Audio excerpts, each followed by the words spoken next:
We're at level 7 between these two sides, and we'll start with Matson RFC and see their starting 15. The hinge at halfback, number 9 Farrell Gwilliam and number 10 Finley Young. On the wing it's Jevon Brown and Ryan Woodhouse. In the centres, Chris Hawkins and Aaron Moorfield. At fullback, Vince Lanciano. In the forwards, Shay O'Malley, Tom Collier and Jack Knight make up the front row. John Hennessy captains the side alongside Ben Brodie in the Boiler House, and then it's Joe Hart, Liam Hazelden and Tom Porter in the back row.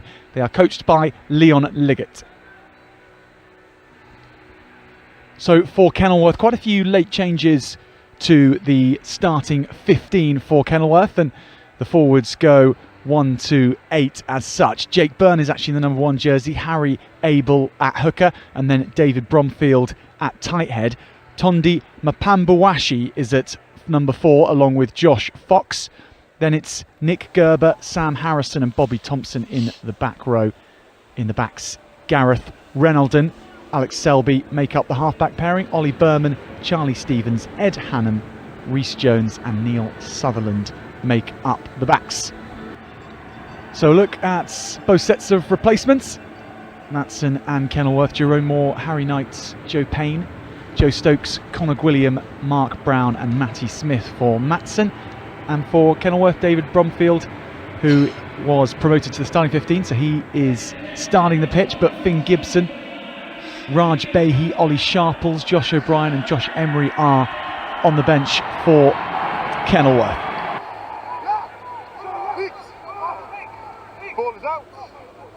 Picked up by Joe Hart. It is Matson's first time ever as a club reaching Twickenham, and they have taken to it as if they come here every spring, because it is all them in these early exchanges, and the ball's flicked along the line, and now Aaron Moorfield looks for support, and it comes in the shape of number 8 Tom Porter. Porter is in at the corner, the man who has set the standard in these opening 2 minutes for the Men in Black gets the first try. What an explosive start for the Gloucestershire side. Yeah, it all started with Aaron Moorfield, who just held on to that ball longer than he probably felt he deserved to, but Kenilworth just not able to stop him, not able to wrap him up. He was able to get the offload away, and it was just a really good finish from Ryan Woodhouse. Tom Porter took the kick off, knocked people over, then picked the ball up in loose play, knocked another man over, and then latches on to the end of that piece of play and scores the first try. That must represent one of the best starts to a cup final there's ever been. It's the best start that Matson could have hoped for sure. To have scored within the first few minutes is the dream start for everybody.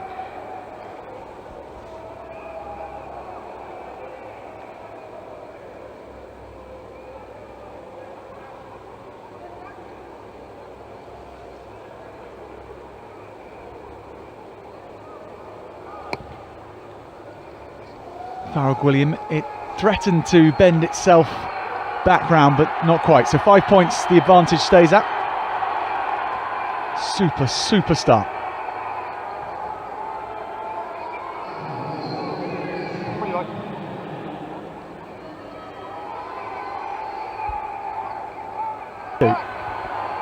Here come Kenilworth though. Streaking forward is Ronalden.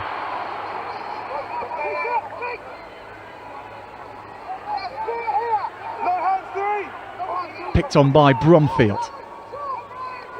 And now this is Mpambuwashi. Time for number 8 and captain Bobby Thompson. Lays the ball back well. Ronalden flicks it across the line. Kenilworth threatening again after Matson's opening salvo.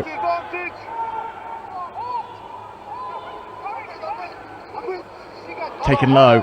Rides the tackle welder Sam Harrison. Here goes Bromfield.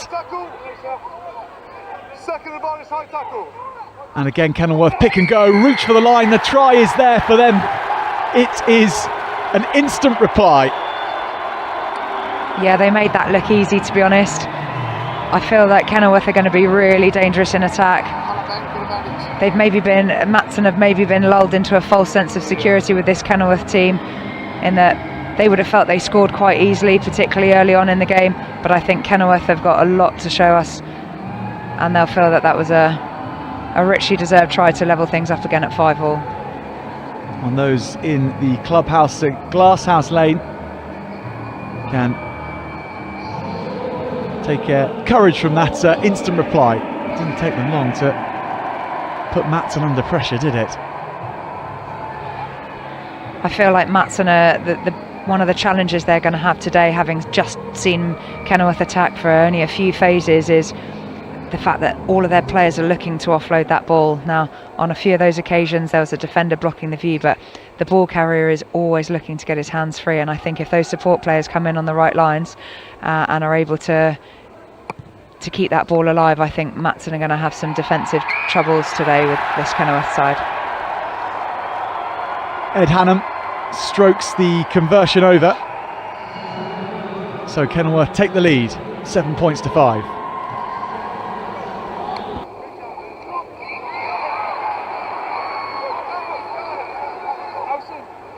Hennessy, Matson's captain, comfortably takes it in. He looks to be a very smart line-out operator, but the pressure comes on from Kenilworth, and they have 3 players chasing this up. This will be a walkover for the second try. It's going to go to Charlie Stevens, and that was all about pressure being put on Matson by Kenilworth's back division, and it has given them the second 5-pointer. Yeah, the most interesting thing about their defence is that it's not just one player that's working hard. There were 3 of them that could have charged that kick down, all in support. By the time they scored, the nearest 4 players were all Kenilworth players, so it tells you just how well they got up in defence, and also the depth that Matson are going to have to play with if they're going to get round this high defence that Kenilworth are currently using.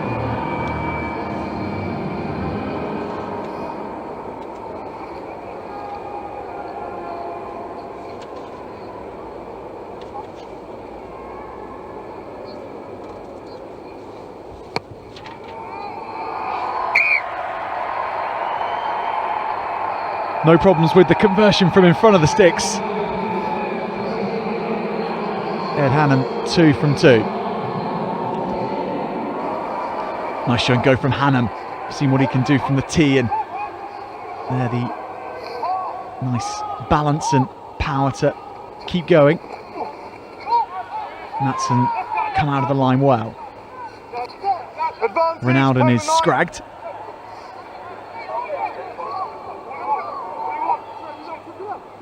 So the scrum half will be Mapambawashi. Good hands out of the tackle, and then passing round the outside. Oh, missed pass from the number 8, Thompson. Here is one of the try scorers, Stevens. Nick Gerber. And now Tondi Mapambawashi again. Ronaldo.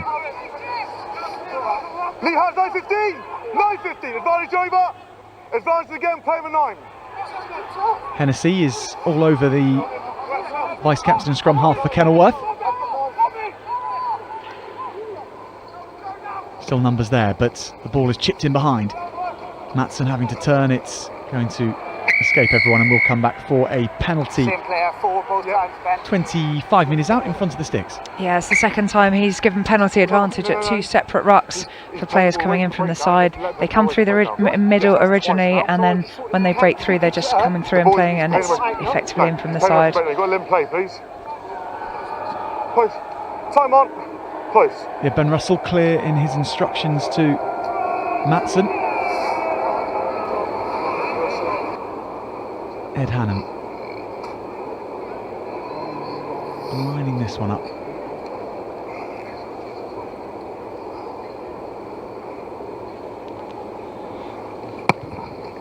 Doesn't hang around with his routine.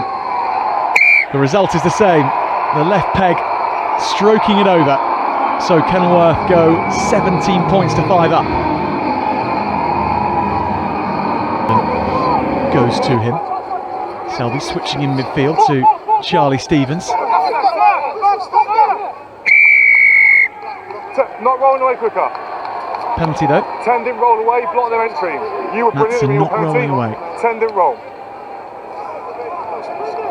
So just a bit of ill discipline costing Matson here, not only costing them points but costing them valuable territory as well, and just meaning that they haven't had the ball for quite a while, and it's probably causing some of the errors that they're making at the moment, where they've just not had a chance to really get into this game yet. Those players out wide have not had a chance to get hands on ball properly yet, although they do look very dangerous. Brilliant beginning from Matson. It has been all Kenilworth.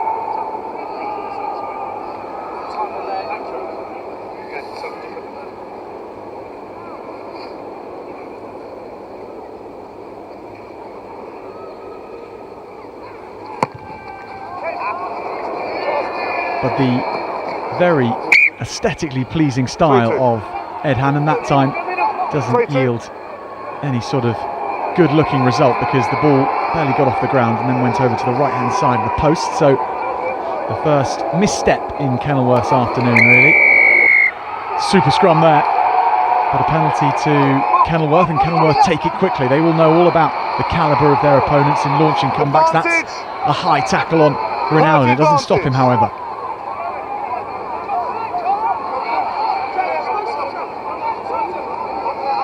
Number 6, wasn't it? Back on his feet and shrugging off that challenge. Still penalty advantage.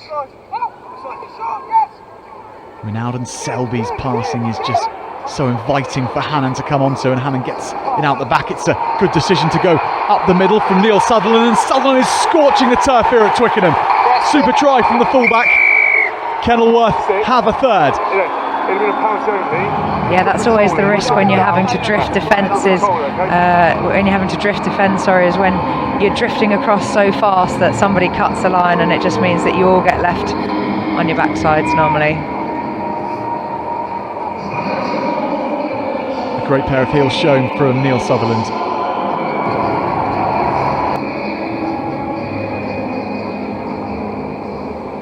I think if we were to look at the stats and identify how many points have been scored per percentage of possession, I would say the teams are probably pretty level.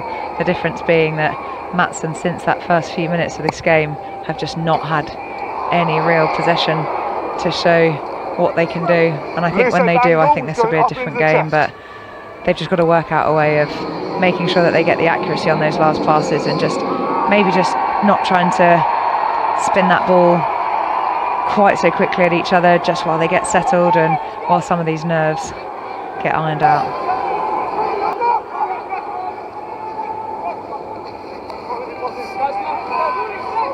Tackling is still low, and tackling is still good from Matson. Ben with 3 on the 15 metre, go right. Do it all Number illegally, and Ben Never got Russell, to the back referee, foot from the ruck. takes us back to the 15 metre line, and he wants to have a I've word. asked you for discipline. You're still giving away penalties. 1, offside. Go. Matson are going to really miss Shea O'Malley for the next 10 minutes. He's worked tirelessly in defence.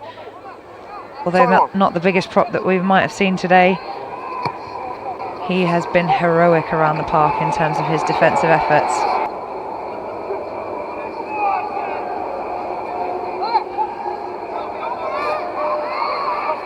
Porter, the number 8. That try he scored at the start of this half now seems like a very long time ago indeed. That was the opening 2 minutes of the game. Here he is again. Puts his shoulder down and steps out of the first challenge. Farrell William gets quick enough ball. Is there anything Matson can do with this? There is space over here. Kenilworth shut it down as soon as it became apparent. Conor William is on in the number 20 jersey for Matson. Indy Young, all the way around the back to Farrell William. Lanciano straightens. No hands!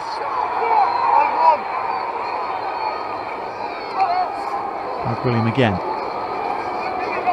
Tom Collier. No 8. Ben Brodie. 7, Lewis. We are in added time at the end of this first half now. First half which Kenilworth have dominated, but Matson might be able to bookend. Stepping out of the tackle goes Hart again, and as the first half has started, the first half will end. Matson in at the corner, breathing life back into this challenge of theirs against Kenilworth. That is exactly what they need just before half-time. That really hurts teams when they've been dominant and then a team scores against them just before they go in for the half-time break. So that should lift Matson's tails. Hopefully that's going to give them the confidence to come out firing all guns blazing in the second half, because I think we've still got a game on our hands here. I don't think it's beyond Matson's grasp to come back from this. I think they've probably come back from matches that have had a bigger scoreline than this before, and I would back them to come out and really show Kenilworth what they're made of. Joe Hart, the scorer, and again started though by that break from Tom Porter. He's been fantastic today for me.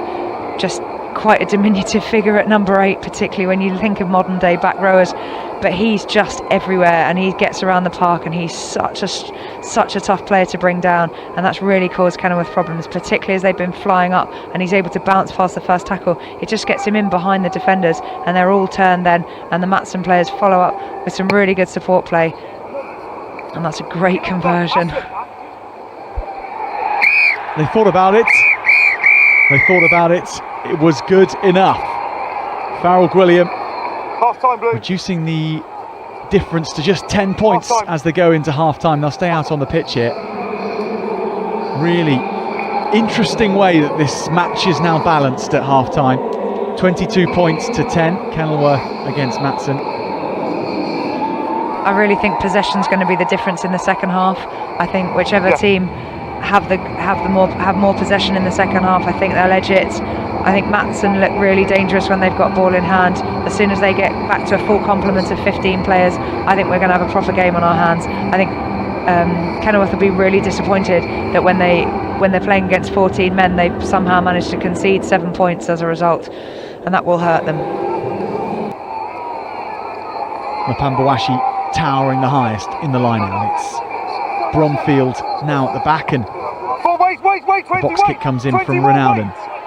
Thank you, well done. Right down the throat of Jevon Brown.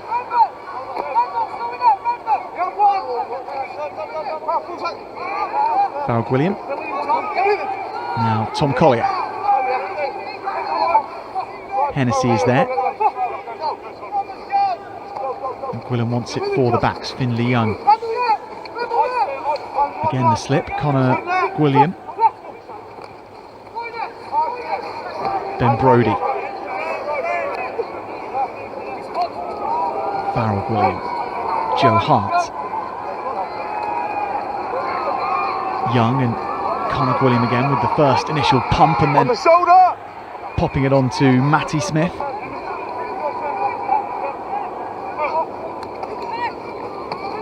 Here is one of the new men on, knocking down doors.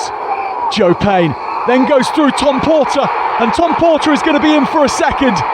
Matson playing wonderful rugby at the home of English rugby, bringing the score back to within a score against Kenilworth. That was the most unbelievable offload off the ground to Tom Porter. It was a fantastic line from Porter, but to have got that offload away out the back door off the ground was a sublime piece of skill.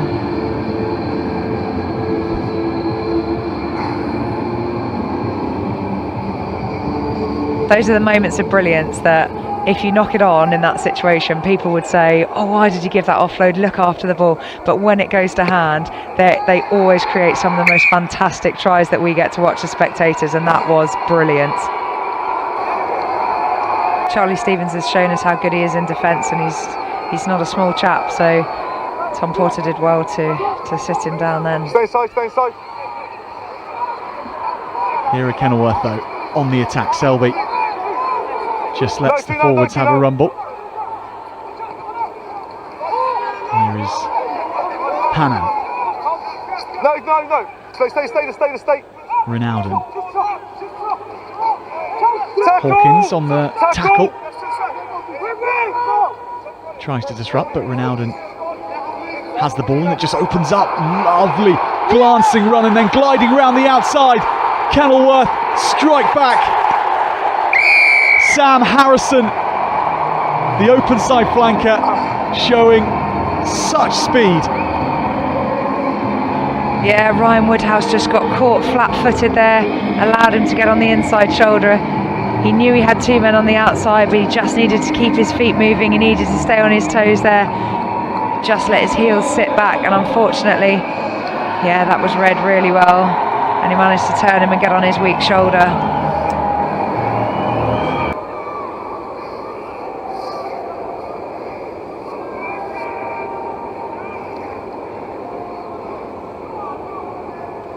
Kenilworth have shown just there how efficient they are in this game, in the amount, in the sheer small amount of possession and time they need on the ball to be able to convert that into scores.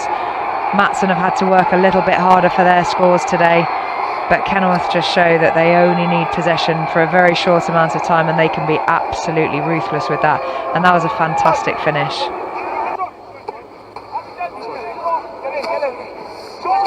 David Bromfield again. He has put himself about on the tight head side.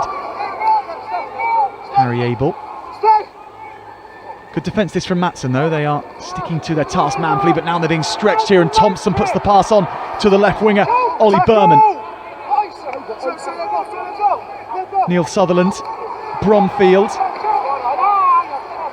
Harrison was there in support. Sutherland again, he has one, the fullback, and he twists and turns and loses his shirt, he lays it back. So close now to another in quick succession. You're over the breakdown. Kenilworth, it's the short option that's opted for.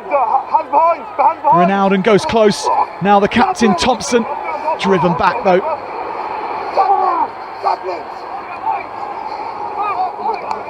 Harry Abel. Arrive up, Blue. Sutherland is there. Bromfield is there as well, wrestling forward, fighting for the line. Smothered up by Matson. It's, well, Matson just did well initially to repel that. They're going to have the penalty on Kenilworth, and that must constitute as a very good outcome indeed for Matson, because Kenilworth had so many opportunities there. Yeah, Matson were really lucky on occasions. Their spacing in defence was a little bit suspect. On two occasions, the 9 was able to snipe through and just caught them napping a little bit on the fringes of those rucks. And then out wide a couple of times there were some gaps which some scramble defence got them out of, but Matson just needing to be really careful about their spacing in defence for me, otherwise it won't be long before a Kenilworth player is just going to get put into a hole, because they really are playing flat on the gain line at the moment, Kenilworth. They're just trying to make Matson sit back on their heels and have to make tackles right on the gain line, and that's going to hurt them soon if they leave big gaps. Ronaldo, Selby, hurtling onto it at pace was Charlie Stevens.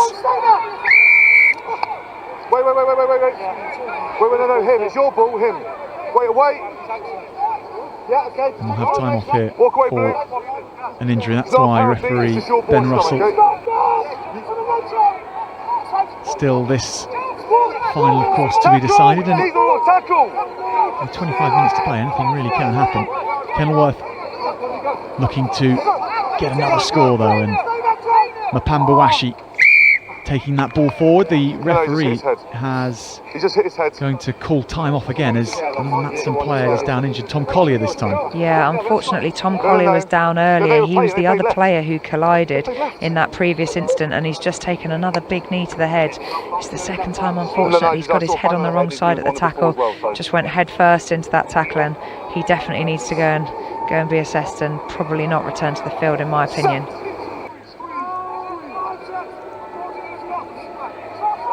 Matson's scrum is again good. Kenilworth trying to find out where the ball's gone. Porter has it at the back for Matson. I don't think there's any danger of his effort being diminished by that knock we saw earlier, Stasha. Looks to be in fine fettle there. Yeah, he does. He's controlled the back of that scrum really well. Williams' kick, I think, takes a bit of a knock off one of the Kenilworth players. It's gone into touch though. The efforts of Ollie Berman unable to keep the ball in. Joe Stokes it was who was in support. Hart, Hennessy, then on to Shea O'Malley, puts in the missed pass. Jevon Brown gets the speed going on the outside. Big tackles coming in on Brown. Yeah, he got clattered into touch there. I think the players outside him would have liked him to have given that ball earlier. I think he just ate the space that they were in a little bit, but he hasn't really had hands on the ball, and you can't blame him for getting it and not wanting to give it to anybody else, to be honest. This was lovely though, forwards and backs interlinking. Because they broke off first, that's why I come back. Joe Payne out of the tackle, and how about this from the loose head? It's that Shea O'Malley again, come back on after that yellow card, and again showing his dominance. Yeah, just to let you know, I would question whether there were any arms in that tackle from Neil Sutherland there. He appeared to just drop a shoulder and try and be a speed bump, which isn't entirely legal, to be honest.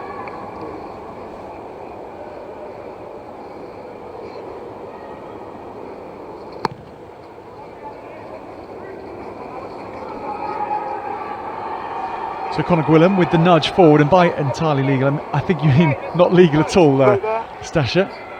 Yes, that was perhaps questionable. You happy? Yes, play on. So, first chance for Harry Knight in this final. Finds his captain Hennessy well. Lovely line out techers from Matson. From the back. And Kenilworth start to splinter, but the option is taken. Porter goes himself on a hat-trick, of course, the number 8. So close, Matson here. Just 8 points behind their opponents from Gloucestershire. Looking to reduce that here. Hit on the line was Brown again, this time very much legally and very low indeed. Advantage with Matson. Here goes Hart. Offloads, and that was well collected by Harry Knight.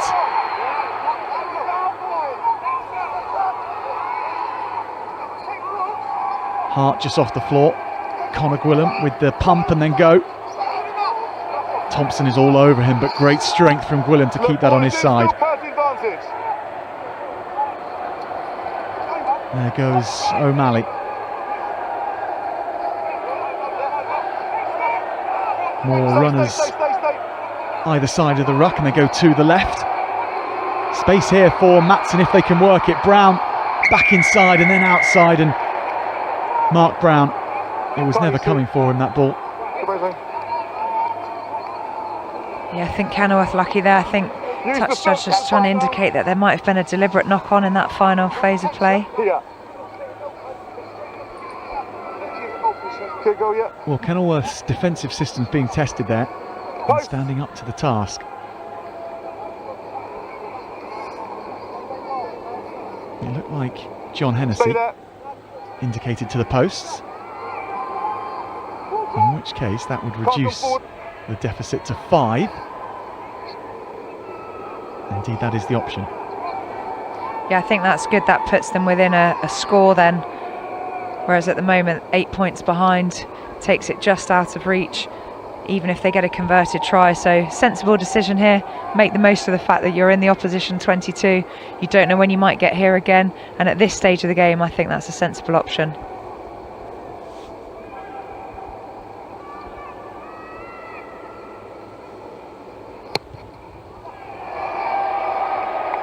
But the conversion from the tee, no good. So time off. Blue 2. The 8-point gap remains. Blue 2. And Go on, Conor Gwilym bring on Jack. He's coming, has the unfortunate task of having to go back and take his position without having secured the 3 for his team. Harry Knight with the throw again, and this time it's from 5 metres from Kenilworth's line. Well, what a moment this could be in the game. Hennessy brings it down, they switch the play, Porter's onto the ball, still there Porter. Kenilworth do well to disrupt it, they watched that well, they had to be lively. There is Knight. Here they come again and reaching for the line. The try is scored. The referee on the spot. No doubts about that one. Matson run back towards halfway. That has made this Intermediate Cup final so interesting. Liam Hazelden with the score. Rode 3 tacklers. Yeah, fantastic piece of work there. Firstly from the execution of the original line out, but then to recycle that ball when Kenilworth looked like they were about to turn it over, recycle it and keep it going and get over the line just 2 phases later. I thought that was excellent. Hopefully they can get the conversion and we've got another real game on our hands here.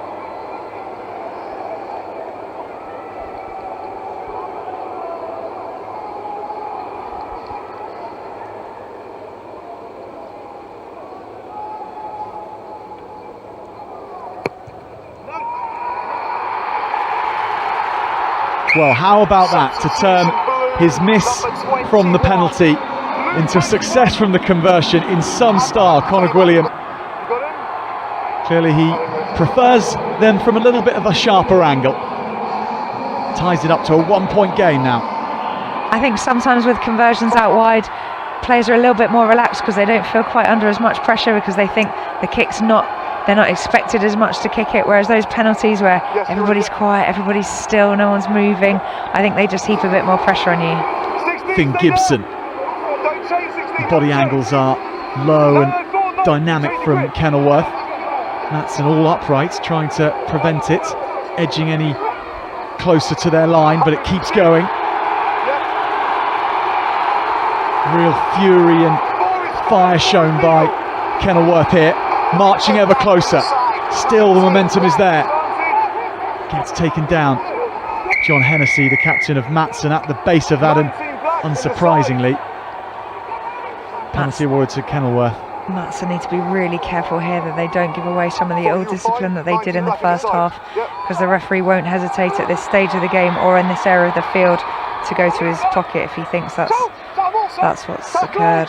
Bobby Thompson went so close initially, and now Kenilworth within half a metre at the back of the ruck, and if they can place that there, that may well be enough for them in this final.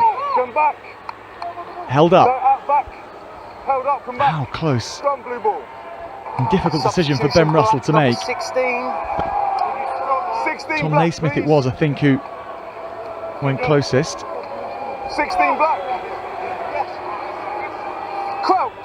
I think it's always easier in these situations for the defensive team in the scrum, as long as they don't do anything illegal. They don't have to worry about striking the ball, so they should get a good drive on. We should see Kenilworth struggling. There goes Bobby Thompson, picking and going and stepping out of the first, the big number 8. His legs are pulled to the floor eventually. The play carries on. Everyone in the Matson quarters putting their shoulder to the wheel. Bromfield is scrabbling forward. Thompson is there again. Thompson picks himself and he's over the line. His opposite man, Porter, wrestles him down. This is now Byrne.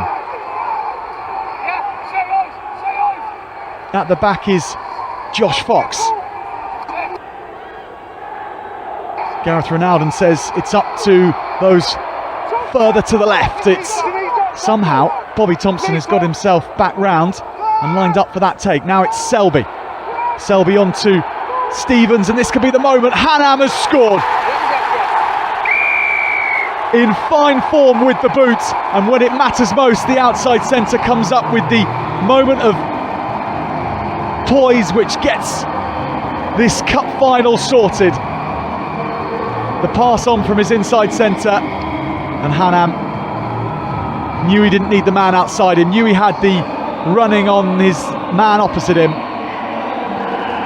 He's had to go through the pain barrier to score that, but that surely will be it for Kenilworth. Yeah, Ed's been heavily strapped since the beginning of the game, and I noticed that both Ed and Neil were out practicing their kicks before the game, I think for exactly this reason, just in case Ed had to come off injured. Sutherland's attempt just drifts away to the left as Hanham stays where he celebrated, really. So 6 points the difference. Kenilworth, with the let-off that the conversion wasn't scored, have a chance still. It is not over, the Intermediate Cup final here at Twickenham. And the ball is back on the side of Matson. Tackles flying in from Kenilworth. Joe Payne plays scrum half. It's now Hart. Tackle! A converted try would put them in the lead. Use 9. The try out wide may not be enough though, because the conversion would be mightily difficult. Gwilliam goes over to Mark Brown. Tackle! Met by 3 Kenilworth players. Here is Jevon Brown. Bustling running from Matson and Gwilliam. It's missed out, but the hands are still good enough. Matty Smith there. Hennessy again. How much work has the captain got through this afternoon for Matson? Gwilliam. It goes over to the left. It goes to Jevon Brown. He puts his head down. Joe Payne. What an impact he's made off the bench in this final. Juggles with it and the ball is popped through almost. I thought he was going to be away there. Liam Hazelden. Defences again very good from Kenilworth. They pride themselves on this area of the game and they're going to need to draw on all their reserves here. Harry Knight there. Now Joe Hart, and questions being asked all over the pitch. Did that go forward? The answer for Ben Russell, the referee, is no. So Shea O'Malley on his opposite man, though the ball is being ripped and held, and the arm in the air from Ben Russell is a sight for every fan wearing gold and blue, because they have the ball back and they have just a minute and a half to play. And the decibel level here at Twickenham is way above what the number of people here should be able to produce. They are shouting their lungs out for both sides. Stealing the line out was brilliant from Matson. Will they have another chance? Will they get close enough to give themselves a sniff? Hennessy. Porter. Jack Knight carries it forward. They're into their opponent's half now. 20 seconds remaining. It's gone backwards, says the referee. What a let-off for Matson. Can they turn it into gold? Liam Hazelden. Gwilliam has fired that all the way across and it's gone over and out of play. And there was a question as to whether the unsighted player on the floor and medic would have put off Conor Gwilliam, but I don't know if the referee will take that into account. Time is up here at Twickenham in the Intermediate Cup final. Kenilworth 32, Matson 26. That may well be the final score. Time is off though. Kenilworth, all their fans shouting and baying for the final whistle.